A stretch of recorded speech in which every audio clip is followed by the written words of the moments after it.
তোমাকে দেখার পর থেকে কীরকম গণ্ডগোল হয়ে গেল সমস্ত জীবন।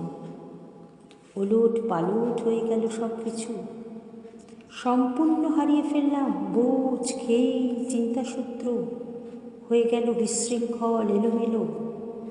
কেবল তোমারই মুখ দেখে বৃক্ষ পত্রে জ্যোতিষ্কমণ্ডলে, উজ্জ্বল ঝর্ণার জলে, বুক সেলফে, পড়ার টেবিলে, টেলিভিশনের উজ্জ্বল পর্দায়, এমনকি ডিশ অ্যান্টেনাও ঢেকে দিতে পারিনি তোমার মুখ।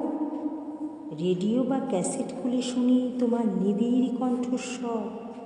তোমাকে দেখার পর থেকে কী রকম পাল্টে গেল আমার আকাশ, যেখানে এখন চাঁদের বদলে তুমি ওঠো, আর একটাই ওঠে সন্ধ্যা তারা, সেও তুমি। বইগুলো খুলে দেখি সব গ্রন্থ জুড়ে শুধু এই একটাই শব্দ তাতে লেখা। তোমাকে দেখার পর থেকে অসম্ভব বদলে গেছে আমার ভুবন, বদলে গেছে জলবায়ু, দিন রাত্রির ঋতু।